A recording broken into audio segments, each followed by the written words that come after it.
Hi everyone, it's Sue Plumb here to share another scrapbook process video with you. Today's layout that I am sharing was created for the Pinkfresh Friday YouTube hop. Now this is a monthly hop where a group of creatives get together to bust our Pinkfresh Studio stash. Now today I am going to be working with the Happy Heart collection, and I received this collection in a recent hip kit that I got. And I got a few of the extra things from this collection because I just loved it.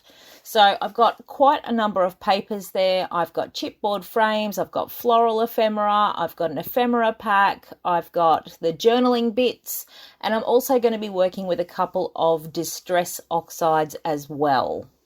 So let's get stuck into this. Now, I started off this layout. I'm actually going to be scrapping a photo of my daughter that I took recently. You can see there, and I've printed it out in black and white because I didn't want any of the colors to clash with this collection. So I'm going to start out with a sheet of white cardstock there, and the first Distress Oxide that I'm going to be working with is Spun Sugar. Now, if you know this color, you'll know it is a very, very light pink. And the reason I chose this color is because I wanted a really light wash just in the background, just to add a hint of color. So I swiped it on my messy mat there. I gave it a couple of spritzes of water, and then I'm using my number 4 paintbrush, which is 2 inches wide, and I just swirled the color around with a little bit of water. I started with a dry brush there, and then I just brushed it across the cardstock just to add, as I said, that tiny touch of color.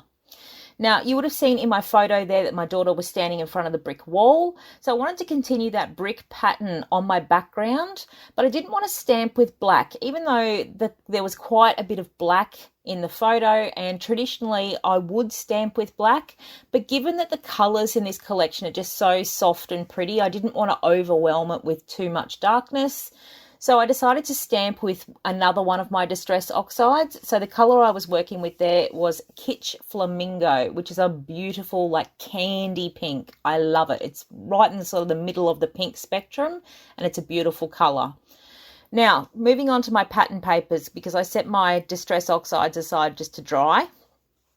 So I found that floral paper from the Happy Heart collection, but that other torn piece of pink paper that I have there was actually from the Happy Blooms collection, which sort of came out, I think, mid last year. And again, I received that in a hip kit, and I had used it on a previous project quite obviously. You can tell by the fact that it was torn.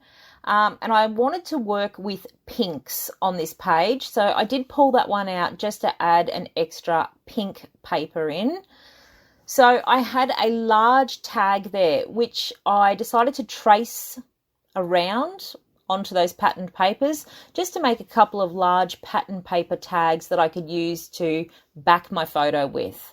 Now, when I did lay one of those tags down on the page, I discovered that I was going to cover up all of my stamping at the bottom of the page. So I went back in with the Distress Oxide and the stamp again and just extended it further down the page so that it was still going to be visible once I got all of the pieces of paper onto it. Okay, so here I am fiddling around with how I'm going to lay this page out. I wanted to stagger those 2 large tags in behind the photo, and then I wanted to just extend the design across the page. So from the journaling bits pack that I had, I pulled out that journal card on the right-hand side there that had the floral print on it. I also pulled out that little floral printed pocket on the left. And there was also a small pink tag there that also had a little bit of the floral print on it so that I could carry these florals right through the page. Now, this is an awful lot of pink for me to be working with because although I do love pink, my daughter went off pink for quite a while. So I wasn't using a lot of it, but she seems to be coming back around again and she doesn't mind a touch of pink. So I thought she wouldn't mind this pink page. Now, you can see that what I did with those tags, that when I cut them out, I had actually punched holes in them with my single hole punch there. And what I'm doing to add a bit of texture to the page is I'm just tying off the tops of those tags with a little bit of baker's twine, and I also had some pink string there. So I've just varied it. There's a couple of bows, and one of them I just sort of cut some loose ends and just left them loose like that. because it just varies the texture that you have on your page. I didn't want bows on all of them. Now, that little floral pocket that I had on the left-hand side there, I didn't have a tag to go in that, and I didn't really want a tag that necessarily needed to be pulled out and read. The journaling on this page was going to be very simple, and it was my intention to put it on that journal card on the right-hand side of the page anyway. So essentially what I was sticking into this pocket was just a dummy tag. There's not going to be anything necessarily written on it. So that was why I trimmed it down. I did trim it down a little bit shorter. You can see how low it sits in the pocket there, and that was simply to allow the pop of that darker pink to show through more, because that tied in beautifully with the stamping that was above it on the page. Now you will note that I am using my T-square here just to make sure that I'm getting those tags nice and straight on my page. There's nothing worse for me than having my anchor pieces crooked on the page, so I just used the T-square just to get them straight. Now I wanted to add some extra layers on top of these tags, and of course one of my signature things that I often work with is a coloured paper doily. So I found that pink one there. I actually pulled out two different pink ones, and I just chose the one that I thought would work best with all of the pink shades that I had going on. Now I used my long arm stapler just to secure that down on the page, because it just needed to stay in place roughly, because it was my intention to go in with another layer over the top of it, which you'll see in a minute. All of those pieces that I've got down on the page so far, I'm using my fine line bottle there that's got my Scotch tacky glue in it, and I'm really just adding a little dab of adhesive to the center, because I'm not sure at this stage whether I'm going to be tucking things under the edges, and I don't want to have an issue with tucking things in if they are already adhered all the way to the edges of those pieces of paper. So here is my extra layer that I was talking about. I wanted to add some frayed gauze just to bring some more texture to this page, and just to help to bulk up those layers behind the photo. I do love layers behind my photos, and I also, you can see there, I've added some scrap cardboard to the back of that photo just to help provide the separation between the photo and the background layers. So popping the photo down, I'm just checking to make sure that that's sitting straight on the page as well. I've got my doily, I've got my frayed gauze, I've got all my pattern papers, and now it's sort of time to start thinking about what embellishments I'm going to put on the page. Now, before I started with the embellishments, I knew I had to put something on this journal tag and the little tag that I had there. I did want to bring a little touch of darkness into the page. I didn't want to leave that black and white photo quite stark in the middle without a little bit of black to tie it in. And that's why I ended up choosing black ink to stamp the date on that tag. And then when I added the journaling to that journal card there, I was tossing up what colour to use. I pulled out a couple of pinks and tested them, but they just weren't the right pink. And I thought, as I said, I needed something a little darker just to tie across that page. So I ended up choosing a grey pen. The black was going to be a little bit too harsh, but the grey was just perfect because it was sort of in the middle. So as I said, it was very simple journaling. I just hand wrote that on there, and now I am working on the embellishments.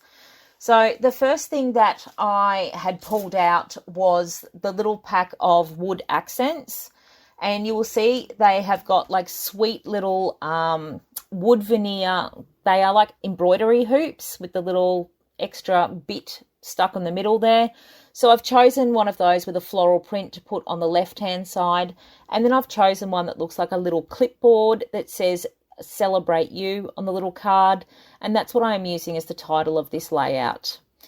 So I then tipped out I pulled out the chipboard frames pack, and I chose a sweet little frame that actually said "This Smile" on it, because I love her smile in this photo, and it was pink and it worked beautifully. But I had trouble fitting it underneath the photo because obviously I had the scrap cardboard under there. So what I did was I cut the corner off, and I've tucked it under that bottom left corner of the photo. And then the little piece that I cut off from the right corner, I've tucked up to the right of the photo there. You can see it just peeking out from behind that journal card and tucked in behind the tag. Now the next thing I pulled out was the ephemera pack. I dug through this, I pulled out a couple of pieces. I found that sweet little floral print heart there. And I also turned my attention to the floral ephemera pack. I pulled out a few various pieces of floral ephemera. I've tucked them in sort of bottom right corner, sort of top left corner there.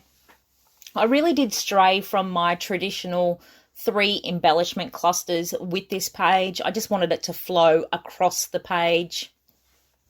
In the top right corner of the photo, I actually pulled out a pack of Hip Kit Alphas because I really just wanted to use one of those ombre hearts there. And I finished off down the bottom there with that banner piece that says always want to remember this, that also came from the Journal Bits pack.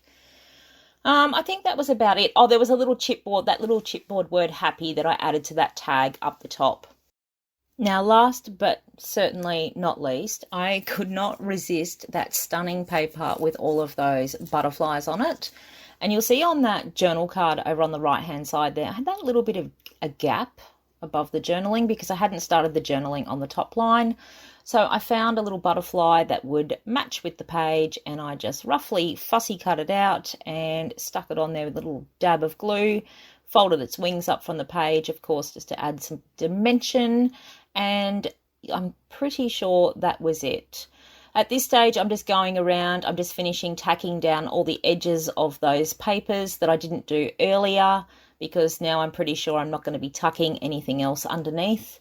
And the final step that I did was to add some splatters. So this time I decided to go with coloured pink splatters. So I again pulled out that Kitsch Flamingo Distress Oxide, added a little bit of water, mixed it around, and just used that little nylon brush just to splatter around the page. And that was my page done. Thank you so much for joining me today. And now that you have finished watching my video, make sure you go down to the linked list below and visit all the other participants in the hop and see what they created for this.